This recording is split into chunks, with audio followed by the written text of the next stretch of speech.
So today we have the honor of having one of my colleagues on the call, Dr. Greg Nacarelli, who is a naturopath and also a PhD, very actually unique combinations. I'm just going to give a brief introduction of what we do here at Theriome and how we're going to actually be going into the space of biofilms in 2025. So who we are, really with what we're aiming to do with our company Therium, we do have a blood metabolomic test and now a microbiomic test, but really what we're doing here is integrating all the layers of systems biology, whether we're looking at things like metabolites, microorganisms, their function to really give very granular insight, whether we're just looking at different health states, but also making very bespoke recommendations to help guide someone on their health journey. We have a very robust team here. You can see me, obviously. So I am a PhD, director of metabolomics. I don't have as much clinical insight as Greg does. So that's why we've been very fortunate to have individuals like him on our team, as well as Micah Lau, who is our CEO that could not join today. So our lab is located in downtown Phoenix. You can see here the building. We're on the fifth floor, actually. And there's Greg working away at the mass spec. We're not just a ragtag group of individuals. We have great experience in molecular profiling and diagnostics, and very fortunate, again, to have a broad team, whether it's looking at nutritional microbiology, proteomics, and of course, clinical applications. So our microbiome test is called the ILIA. This is named after, of course, the luminary in this space more than a century ago, Ilya Mekhanov, who really pioneered science into looking at how the microbiome interacts with us, the host, to improve health states. So our microbiome report is using whole genome sequencing, at least 10 million base pairs. We're able to get very granular, not only with the strains that we're detecting in samples, but also their functionality. And this informs 15 domains currently. We're actually going to be adding a biofilm domain next year, which we're very excited about. But this test, what really makes it unique in this space is the fact that we leverage artificial intelligence via what we call digital twinning, basically creating simulations of your data to then run our library of interventions to see what is going to work best for that particular individual on shifting health states in whatever domain that we're assessing. So just to give some brief perspectives on the gastrointestinal tract, and I do want to make mention that today in Greg's talk, he's not going to be exclusively discussing the gut. I know biofilms obviously can be very problematic when we're talking about the gut, but we can also see them in other areas, whether we're sampling the nasal cavity, obviously the oral cavity, and even on your skin. But because we are going to be talking about the ilia, after his talk briefly, I did want to make brief mention that this is a very, very complex environment. We're looking at the alimentary canal. In a normal human, we're talking about 20 to 30 feet. If we're actually able to take out that tissue and map it out across the floor, including all of the villi, all the surface area of that environment, that's basically on par with a single family house, over 2,000 square feet. So it's tremendously complex. There's a lot of places for microbes to take residence. Obviously, the greatest concentrations are going to occur in the colon. As you can see here, the environment is really amenable for the majority of the biomass to reside there. However, because of the complexity and the sheer size of the gastrointestinal tract and the microbiome, there's lots of opportunity for biofilm formation. And we feel that this is very novel in this space to provide this in our test, as we'll see throughout Greg's presentation, because these do have massive implications when we start talking about health and different disease states. So I am actually going to stop here and hand it over to Greg to start his presentation. Thanks, Alex. All right, so I'm going to switch you over to host. Can everyone see that okay? All right, so thank you for that introduction, Alex. We will be talking about biofilms in terms of microbiome impacts, assessment, and management. I am Dr. Greg Nacarelli, as Alex mentioned. I'm a precision health consultant at Therium and a clinical success manager. And my goal is ultimately to combine natural medicine with omics technologies, ultimately to improve precision and personalization of medicine. And so the topics we'll be covering today, we'll be discussing what are biofilms, the clinical picture surrounding biofilms, the life cycle of a biofilm, things involved in biofilm formation, such as quorum sensing and quorum quenching, organisms that create biofilms, types of testing to look at biofilms, anti-biofilm agents, and general clinical approaches to managing biofilms. So biofilms exist in nature. They were actually discovered by I believe, a geologist who loved mountain climbing and noticed on some of the rocks, there was kind of a sludge that was forming on the surface of the rock. When he took samples of the water around the rock and then from the rock itself and found that the water was actually sterile, but the sludge on the rock was actually a film of bacteria. And so thus biofilms were formed. But you will see them all over on trees, on rocks, in sewers. So this isn't just something that occurs in the human body, but it can also occur in the human body. And so these are images of biofilm positive and biofilm negative imaging. And so if we look at a colonoscopy, we see biofilms in the colon. Here's a colon or biofilm-free colon. Using scanning electron microscopy, we could see the biofilm in red attached to the cells. And then looking at fluorescence in situ hybridization, we can see the biofilm kind of attached on the cell layer. And there's different types of staining that you could use to identify biofilms, and we'll get to that in a little bit. This is probably the best image I saw of a biofilm. Not that it's a good image, but it illustrates this is in the ascending colon. And here we see just the biofilm kind of just sludging up the walls of the lumen of the colon. And so what are these? So first off, bacteria exist in either this planktonic or free-floating state or in biofilms. As a general rule, if bacteria are in this planktonic state, they're more so involved in acute infections. So think Salmonella, Listeria, and Vibrio infections. Whereas when bacteria are in biofilms, they're more so associated with chronic infections. So think Pseudomonas, Staphylococcus, Borrelia, E. coli, and many, many others. And so bacteria can shift from this planktonic state to a biofilm state through communicating with each other. And this communication is known as quorum sensing. One thing to know is that bacteria deep in the biofilm wind up deprived of nutrients, and they move into this metabolic inactive state or they turn into persister cells. And so these persister cells are harder to treat with antimicrobials because they're not active to bring in the antimicrobial agents. And they can become active and regrow the colony when it's threatened. So this makes biofilms particularly difficult to treat in nature. So what does the clinical picture look like with someone with biofilms?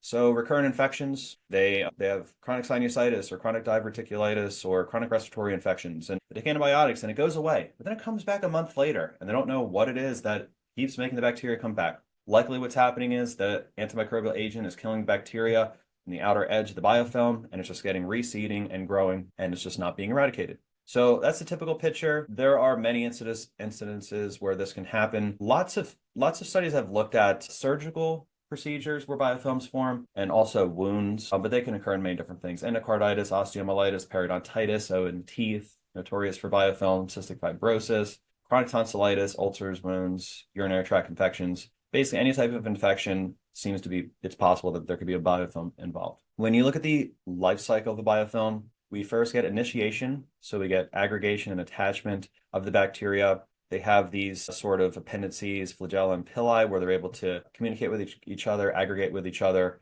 and then they develop the biofilm. And so they have this thing, extracellular polymeric substances that they secrete where they form the biofilm itself, which I'll get to in a little bit what exactly is in there. And within this, we have the EPS matrix. We have cellular communication going on between the mature biofilm cells within there. There's heterogeneity within the biofilm. So there's different types of bacteria and different types of genomic information being exchanged between bacteria. And then we also have the persister cells deep within the biofilm, which again are metabolically downregulated.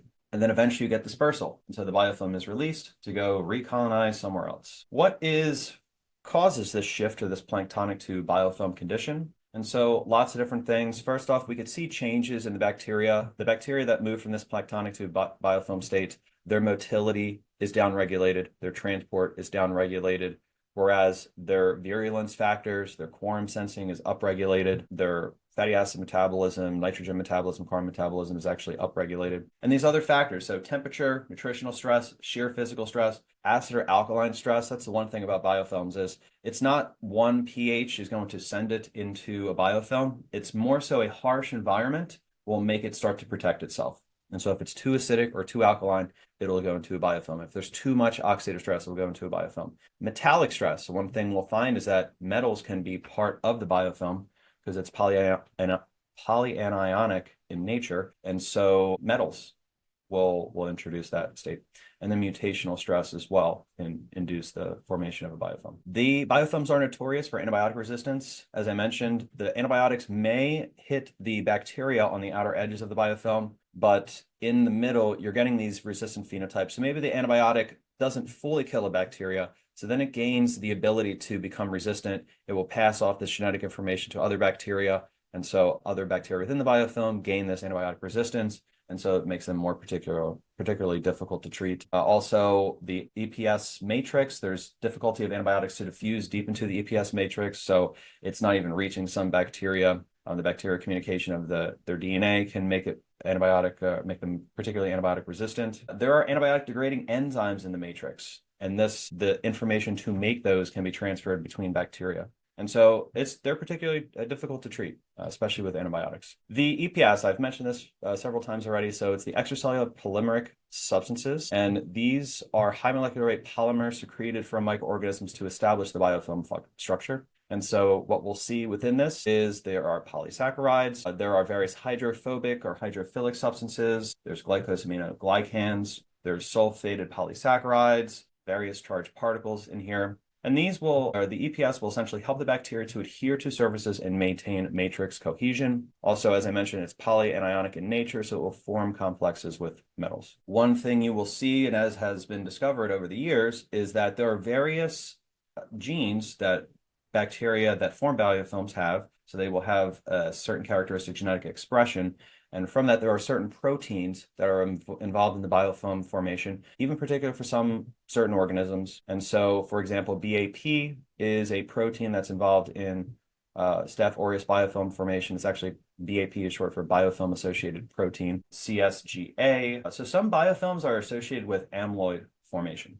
And so that's another thing that has been identified is some biofilms are going to be worse than others because they're not just harboring bacteria that can then disperse and lead to the kind of a chronic bacterial infection, but they could also lead to the formation of amyloid plaques. So there's more complications than just a bacterial infection that could occur from exposure to biofilms. Quorum sensing. So this is the way bacteria are communicating. It's cell-to-cell communication between bacteria used to sense and respond to their population density. And then there's quorum quenching. So this is actually the disruption of quorum sensing, and there's actually mechanisms even other bacteria have to shut down quorum sensing. Because remember, some bacteria are competing with each other, so maybe they don't want their neighbors to form a biofilm. So that is going on. There is AHL. These stands for N-acylhomoserine lactones. These are a class of signaling molecules involved in bacterial quorum sensing. These are going to change between bacteria. They'll vary by the acyl chain length or the oxidation state of the AHL. And this is going to control population density between bacteria.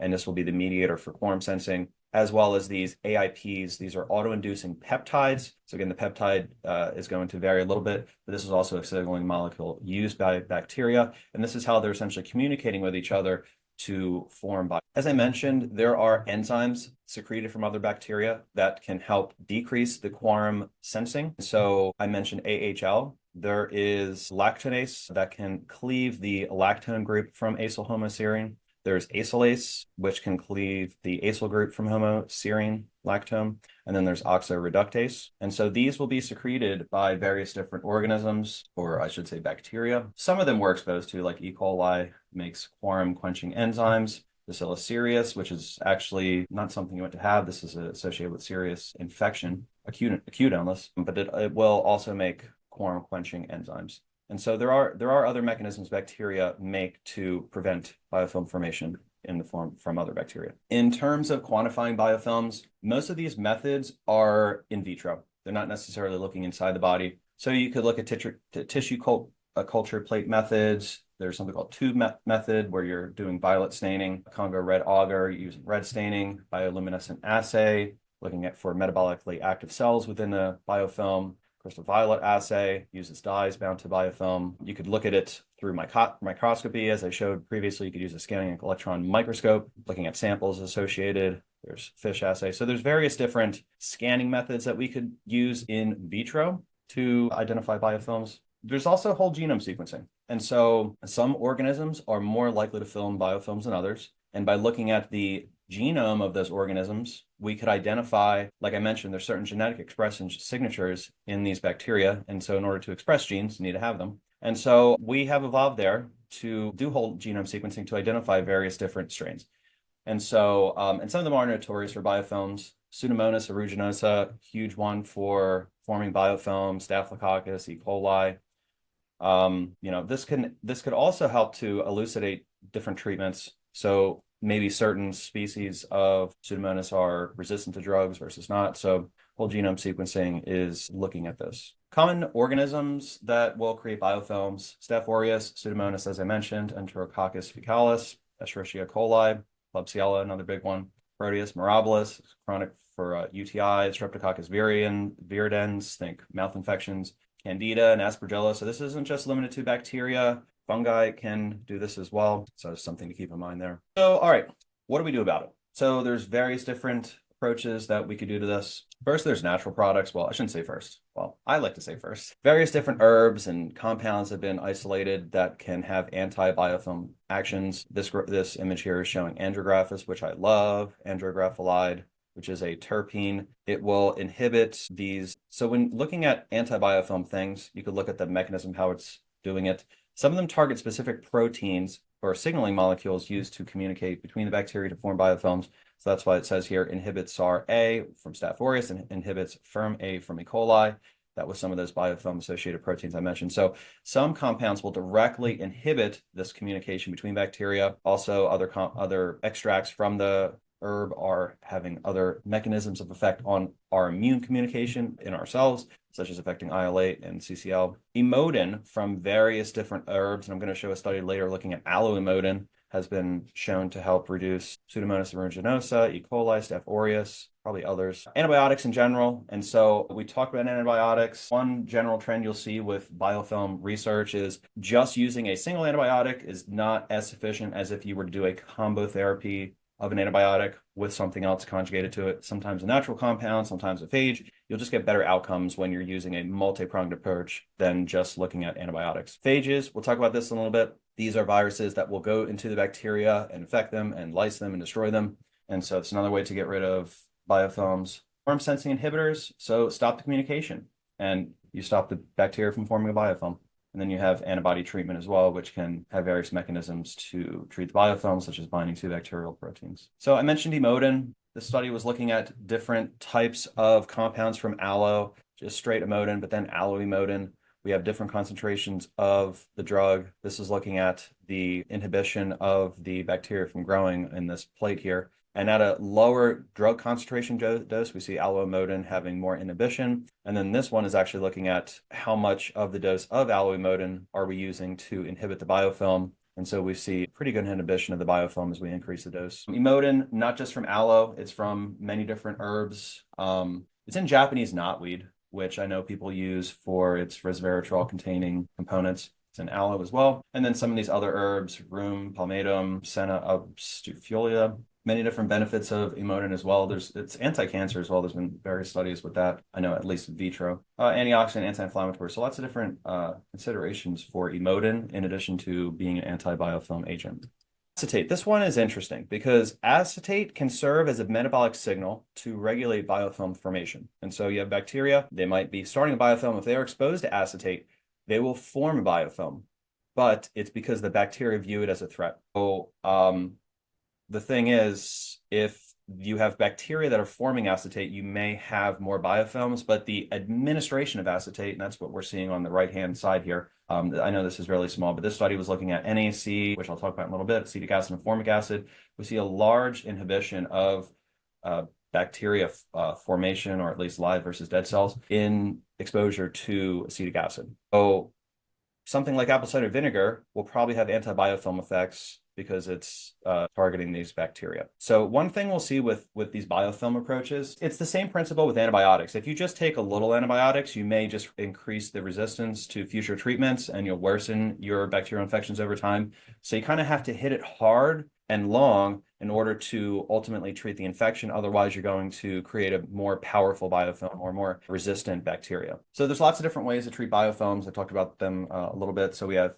inhibition of AHL-mediated quorum sensing. We can break down different components of the EPS, peptidoglycan. So for example, tannic acid, which I'll talk about, EGCG from green tea can serve to do that as well. We could disassemble the biofilm. The phages can do that as well. We could inhibit cell division of the bacteria. We could inhibit polysaccharide formation. So there are many different ways that we could target these biofilms. There's various different natural agents that could do this. EGCG is a big one, has been shown to have anti-biofilm actions against many different bacteria, Pseudomonas aeruginosa, Staph aureus, E. coli. Agalic acid is found in many different compounds, not just green tea. Fisetin, typically regarded as an anti-aging compound, has anti-biofilm actions. Fisetin, bioflavonoid, anti-biofilm actions against Pseudomonas and Klebsiella. Berberine, one of my favorite ones, various different mechanisms of anti-biofilm action. Eugenol from various different things, sisygum, cloves, and ocimum, holy basil, and curcumin as well is shown to have anti-biofilm actions. EGCG, so one, you could just look at, did the biofilms, where was there less of them being exposed to certain substances? Some studies have looked at different proteins associated with the formation of biofilms. That's what this one is essentially looking at. EGCG inhibited some of these proteins that are needed to form these kind of amyloid curl fibers involved in a biofilm. And so this one is particularly beneficial there. Berberine has many different mechanisms for inhibiting biofilms. It can inhibit the fimbriae from kind of attaching and communicating. It can inhibit these intracellular quorum sensing signals in different bacteria. This one's showing Pseudomonas aeruginosa. And so, the bacteria will inhibit compounds that will inhibit proteases, which will inhibit their formation. And so berberine can stop the bacteria from making these anti-protease compounds. And so basically every part of the biofilm life cycle, berberine can inhibit. And berberine is a yellow colored compound that's found in various different items, such as herbs, hydrastis, and berberis berry. But propolis, this one is interesting. What I like about this is there's a lot of products on the market that are either intranasal or you could spray directly in your throat. And these are frequent areas of chronic bacterial infections. And a lot of people tout propolis as a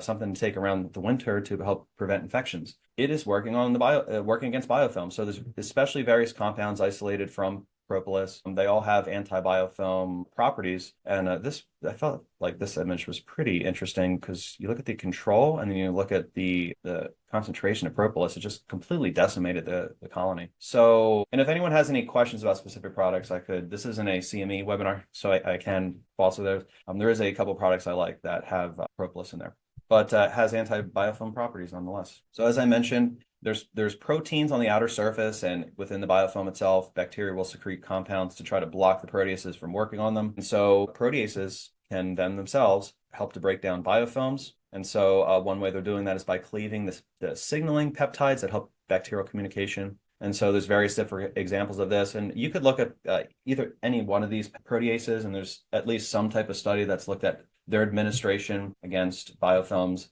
typically in vitro.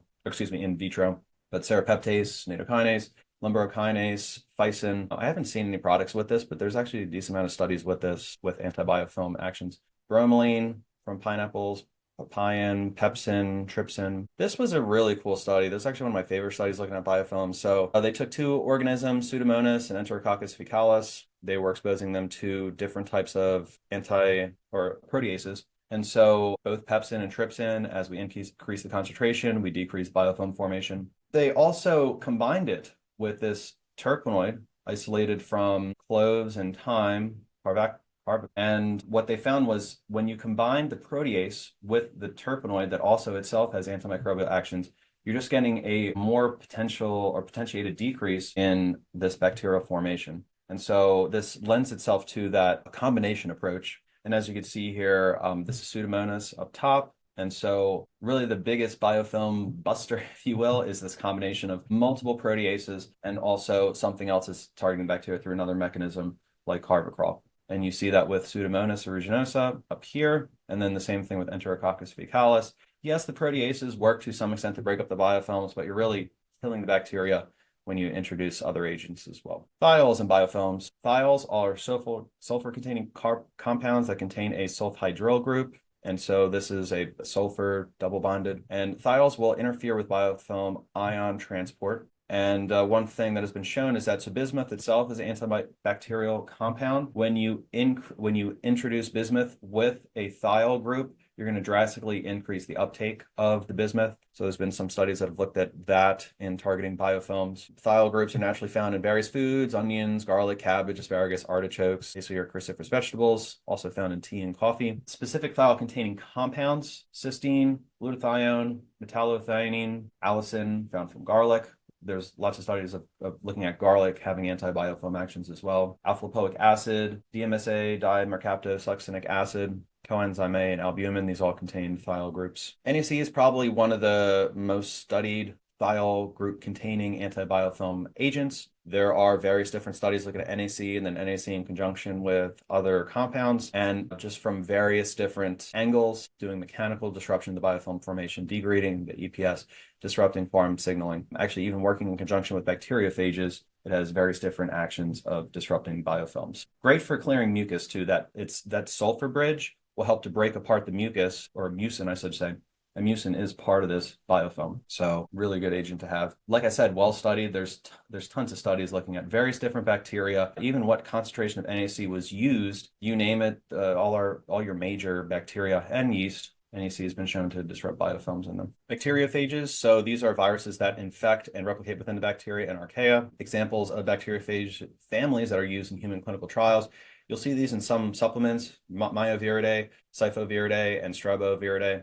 They will have multiple mechanisms of targeting the biofilms. They will get into the bacteria themselves, lyse the bacteria, and release, thus killing the bacteria. They will secrete endolysin or release endolysin that's going to degrade the bacterial cell wall. They have depolymerase, which is going to degrade the EPS. And you can also use bacteriophages in combination with other agents to help their efficacy. Chelating agents, I kind of already mentioned these somewhat. EDTA, tannic acid is a chelating agent. And so, like I mentioned, there's ions on the surface and within the biofilm itself. And so if you kind of chelate those, you strip it away, you start to strip away at the biofilm. And so that's an option there. Tannic acid I thought is really interesting. Just like small things, we know that certain things are associated with better health outcomes, such as consuming more tea. Tannins are found in many different things, actually, various different herbs and spices, different nuts, obviously red wine and green tea, and then different fruits. But the tannic acid can inhibit various aspects of biofilm formation. It can inhibit those proteins that are involved in the communication, can inhibit proteins associated with motility of the bacteria, and just have been shown in general just to decrease biofilm formations. Tannic acid is another one of those compounds. And again, it's not necessarily something you supplement with, just get it in your diet. Quorum sensing inhibitors, there's a lot of them. Curcumin, cinnamon, coumarin, ginseng, clove, xylitol, one of my favorite ones. Vanillin, I thought this one was interesting. There's actually a lot of studies looking at vanillin and its ability to inhibit various different proteins involved in biofilm formation and just decreasing overall biofilms, especially upon increased exposure. More vanillin you give, more biofilm inhibition. Vanillin is, of course, derived from vanilla beans. Can be derived from other things, though. It can be fermented from clove or from eugenol, from clove oil. Ferulic acid can be converted into vanillin as well. It can be derived synthetically as well. And then there's from the beaver anal glands have that vanilla-like extract. I think it's called like camphorol or something. I'm not sure that this has anti-biofilm actions, and I'm not necessarily willing to try it to see, but we do have vanillin, which serves to have that purpose. All right. Clinical approaches to biofilm eradication. So we talked a lot about the interventions for biofilms. How does this apply clinically? So really, you want to identify symptomology associated with chronic bacterial infections. If you identify the bacterial type, you can see what bacteria is present. Maybe there's certain agents that are more appropriate for said bacteria. A multifaceted approach is needed to disrupt the biofilms of quorum sensing. So it's kind of just throwing things at the biofilm to see what is going to move the needle. I mentioned a lot of different things. Proteases, thiols such as NAC, alpha-lipoic acid, polyphenols such as EGCG, terpenoids such as calvicrol and thymol from oregano and thyme, andrographoli. I really like andrographis. So many different benefits from it, one of which is inhibiting those proteins associated with biofilm formation. Tannins, bacteriophages, berberine, another one I really like, propolis. Silver hydrosol, there's a couple studies I was considering showing, but silver hydrosol has been shown to, or they call it nanosilver, has been shown to inhibit biofilm formation. Xylitol, apple cider vinegar. Lots of different things that we could do to to disrupt biofilms. You want to address the factors that promote biofilm formation. So like I mentioned in one of the earlier slides, the acidity of the gut, nutritional alterations, metal exposure, oxidative stress, mutational load. As we open up the biofilm, we want our immune system to be able to get rid of this bacteria. So you want to make sure you're doing general immune support to enhance your body's ability to clear the bacteria. And if your body is forming biofilms, especially in the gut, you want to do general gut healing strategies that should be implemented. And that's another discussion. One thing to note, upon administering biofilm agents, the person may be asymptomatic and also have a flare-up. So this can include worsening GI symptoms, diarrhea, constipation, histamine symptoms, seem like they have an allergy reaction, rash, feeling flu-like, aches and pains. And this could mean that the biofilm was opened up and now the immune system is seeing it. And now the immune system is kind of freaking out because it's like, oh my gosh, this has been here the whole time. So you see this ramped up immune response. And so this is possibly good because now the body can clear it. But the severity of symptoms are going to affect how aggressive you are. If somebody is like, have chronic diarrhea and they're in horrible shape, you probably want to back off a little bit, let them heal, and then start attacking it again. But so you need to constantly assess your patient to see how they're doing. You might want to titrate the dosing or rotate different supplements to tolerability. One issue with the state of the science, most research in biofilms is in vitro. So just because it showed anti-biofilm effects on a plate, is it going to do it in a human body? That's another question. Most studies involve prosthetics or wounds. So that's kind of different from just a chronic sinusitis infection. And we need to account for complex interactions in the microbiome. So if we're going to be doing anti-biofilm and quorum-quenching agents, we can affect non-pathogenic species of bacteria. So for example, lactobacillus and bifidose species can form biofilms. So are we disrupting them? And so that's one thing to consider. And you don't just want to do it willy-nilly because you can affect your probiotics. All right, so I don't know where we're at with time, but as Alex mentioned, we both work for Theriome, and we have a metabolomics test and a microbiomics test. If you are interested in speaking with me about it, you can go to this link, which we will put in the chat, and we can talk about biofilms or whatever else pertaining to multiomics. Yeah, I think, Greg, we should open it up to questions now. I know that we have a couple from Michael. I do want to ask a few of my own questions, if I may kind of start this Q&A. So speaking from clinical experience, when you're working with patients, what have you seen being like some of the most, again, we're talking about Western populations. What have you seen some of the major drivers, looking at maybe different environmental factors, diet? In our modern society, what do you see as some of the main drivers to biofilm formation? Absolutely. I would say one of the first ones is gut transit or motility. And so you have a typical person very stressed and they're eating frequently. They're not giving time for their migrating motor complex to kind of move the food along their digestive tract. They're giving more time for bacteria to be in one place. And the longer they're just kind of sitting there, they're more likely to start talking with each other and then form a biofilm. So I would say that that's the typical picture: high sympathetic activity, high stress, frequently eating, lack of activity in general. That would be a big one. I would say secondly, low immune functioning. So their immune system to even get rid of bacteria in the first place is diminished. And so there's just more bacteria that are allowed to thrive there. And also diet as well. So we know that certain foods like high sugar diet will promote E. coli formation. Generally speaking, the bad guys are more likely to grow in a more westernized diet. So I would say a more westernized diet would promote that as well. How about fiber intake? That's a good question. I'm going to guess that higher fiber intake is associated with lower biofilms, but I have not particularly seen a study on that. But I would extrapolate because the higher fiber should be feeding more probiotics, which are less likely to form biofilms. And ties into gut transit time as well. Yeah, good point. Yeah. Right.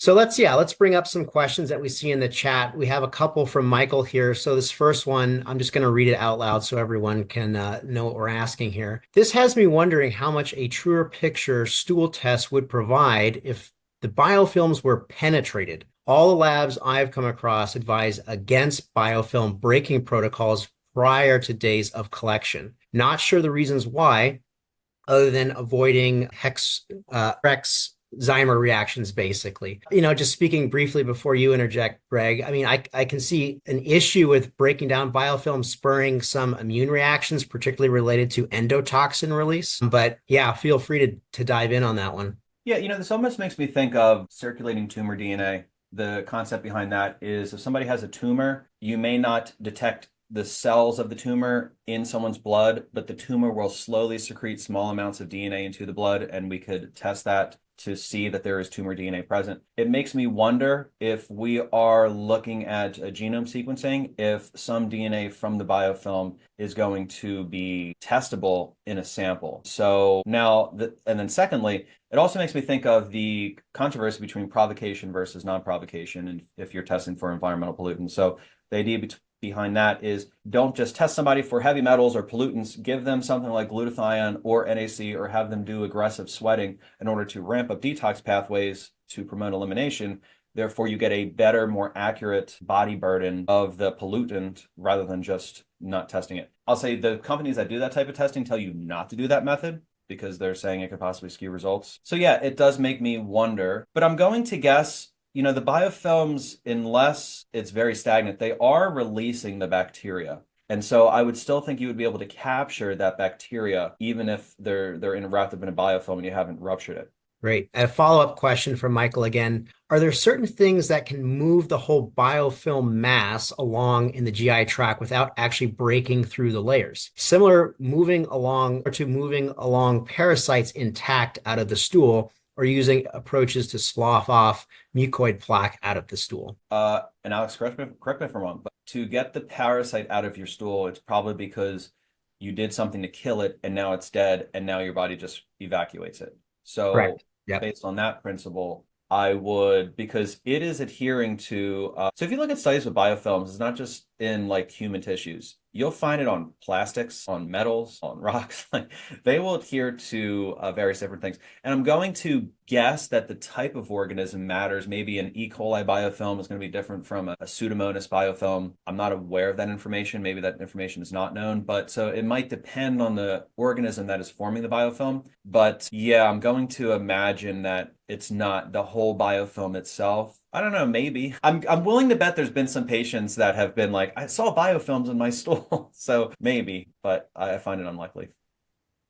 All right, one more from Michael, and then we'll move to somebody else. Similarly, I know many of these herbs and supplements that are anti-biofilm / penetrate the biofilm will also kill off good bacteria in that process, lowering the biodiversity in the gut. He has it in parentheses, perhaps forever. So are there ones that stand out as powerful enough to do the job, but produce the least collateral damage to the good bacteria, the commensal bacteria? That's a really good question. And this is kind of, those agents are antibiotics, and sometimes they are non-specific. I have seen studies where some agents are less toxic to our more beneficial species and more toxic to less beneficial species, so to speak. I don't want to misspeak on which ones those are, though. I could hypothesize as more natural agents, like we know a diverse diet is going to be associated with a healthier microbiome, and so that would probably be beneficial. But then high doses of certain nutraceuticals, like for example, high dose NAC or high dose berberine or, colloidal silver, I'm going to imagine that's going to be negatively affecting both. So I would say if somebody was concerned about that, I would do it primarily through the diet with healthy fruits and vegetables and teas and whatnot. At least this way you're promoting a healthy overall diet. Great. We have one from Heather here, actually related to skin biofilms. So she says, I have biofilm all over my skin due to being infested with bird mites 8 years ago. The mites are pretty much out of my environment, but the biofilm makes it very challenging to kill the mites on my skin. I would love any suggestions to eradicate the biofilm on my skin. Well, okay, give me 1 second. Yes, so I would recommend something called hypochlorous acid. So hypochlorous acid is a compound. It would be generally secreted from our skin microbiome. However, modern day washing processes such as washing with soap and water, we've essentially killed off that type of bacteria. Hypochlorous acid is gentle enough to put on the skin. It's actually, when you go to get your ear pierced, it's what they spray on your ear. But I have found that people that have had frequent skin reactions to various different things, just spraying hypochlorous acid on yourself is good to help deal with that. I use it. You can make it actually on Amazon. They sell hypochlorous acid generators. You just add water, salt, and vinegar, and it does this electrolysis interaction. It has this very light chlorine smell, but it's not as strong as chlorine. It's not as mutagenic as chlorine. And I'm just researching here that yes, hypochlorous acid has been shown to reduce biofilms. So give that a try. Great. Have one from Kim here. Have you studied using modified citrus pectin to break down biofilm or keeping it from forming? I'm not sure I saw that in your slide deck. No, I haven't. That's a good question. Yeah, off the You know top of what? my head, I'm not aware. We haven't carried out any types of those experiments. Yeah, I mean, I wouldn't put it at the top. Um, Because it's interesting, modified citrus pectin is binding to galectin-3, which is expressed on cells, and it could inhibit. I see what you're saying, because by doing that, at least for our cells, especially for tumor cells, it prevents the metastasis and the clumping. So could that possibly inhibit the clumping of bacterial cells together? I mean, in theory, it sounds nice, but then I wonder about galectin-3 expression from bacteria, and that's just something I'm not familiar with. So it's possible. Sounds like a good study. Plenty of good studies to conduct. So actually, we have a follow-up question from Michael relating to moving the biofilm mass in the GI tract. Asks, I guess what I'm asking is, would using agents that promote gut motility move along the whole biofilm mass? And again, in parentheses, without risking Herx reactions. That's a good question because once the biofilm is formed, because if there's constant movement, it's going to be difficult to form the biofilm. But once it is formed, I would say it certainly would make it less hospitable, but I'm going to guess that there's going to be something else that's needed, something that will disrupt the biofilm to make it more likely to dislodge from its kind of area. But it will certainly help, at least at a minimum, to prevent the formation of future biofilms. I have another one here. I've heard the same. Sorry. Can you talk about the effectiveness differences in terms of IV versus oral versus other modes of administration for all matters biofilm related? I assume he's just speaking generally, not like with antibiotics, for instance. Right. Because when you're taking something orally, it will hit your whole alimentary canal, your intestines, large intestines, and this is mainly where we're talking about biofilms. I mentioned there's intranasal agents that could try to get biofilms in your sinuses. There's throat sprays. You could do things externally. So if you're doing IV, and typically, I mean, unless I'm wrong, there shouldn't be biofilms in your arteries or veins. So, I'm going to say, well, I guess if you're doing something orally and then you were taking some sort of IV antibiotic, and I'm willing to guess that there's probably studies on that, it might be beneficial, but also with IV antibiotics, they could be particularly troublesome on your liver and your kidney. So I think that's another consideration. I guess it depends. I have a question from Fernando. Any studies or research on rectal or vaginal ozone for biofilm disruption? I haven't seen them, but I bet they exist. Ozone is used for many different things. It is an antibacterial agent. And so, and probably even for like dental abscesses as well. I'm willing to bet that it can disrupt biofilms. Great. One more from Michael here. Take a chronic Lyme case, for example. I think he's tying this back into what he was talking about with different routes of administration. I'll tell you a real quick story. I had somebody with tick-borne illnesses. He didn't just have Borrelia. He had, he had several of them. Anaplasma, I believe. And he was administered IV. One reaction that some people can have to a tick-borne illness is that their intestines will volvulus on itself. So it will start like winding within itself. He was given IV antibiotics, and they were doing a scan of his intestines, and they saw in real time his intestines kind of unwinding on itself from getting the IV antibiotics. And so is IV antibiotics possibly beneficial? Absolutely. But is it, how is that affecting the biofilms? Well, for the vasculature, I guess it depends on where your vasculature is reaching and where the biofilm is. So, yeah. Great. Well, we're actually running out of time. I know there are a few questions left. However, I think you dropped the information in the chat, Greg, to connect with you if some individuals wanted to set up some time to talk more in depth with you, correct? I have not yet, so hold on a second. Let me put that in there. I have a couple things to interject real quick, just as people are here. One, I'm going to tell you about the microbiome test that you can order, that you can get. This is for clinicians only. And then I don't know why the second thing is this is only for clinicians, people who have a patient base. But if you're interested in learning more, I'm going to put the training link to Dr. Nacarelli's calendar. I just threw it in there. You did? Okay, way ahead of me. So I'm going to share screen real quick here, D&D on real quick. So as far as onboarding the test in this webinar, and I'm sorry, guys, I missed most of it. I had another call that I was on, but we talked about biofilms, but there's a lot more domains within the test test. Did you guys by chance go through the report itself? We have not. We mainly focused on Greg's biofilm webinar. Okay, perfect. Well, there's a lot within this test. So the biofilm domain is being built out. But basically how we see this is we look at if somebody's in a dysbiotic state, and that's where we find that. And then we go into interrogating the rest of the report, trying to find out what is the cause of that. So is it biofilms? Is it the archaea? Is it something in one of the other domains that we have within this? So it makes it pretty intuitive because I can go here, get a pretty quick snapshot and where this person sits in terms of dysbiosis. And then I can start to look through and see what are the things that could potentially be causing this. But within that too, we also do a personalized protocol. So we essentially could create a replica of this individual's microbiome and then simulate thousands of interventions 1,000 times each to identify what we think is going to be the highest impact protocol for the individual. This is all debranded. It has no supplement brands or interventions, so we don't make any money on it.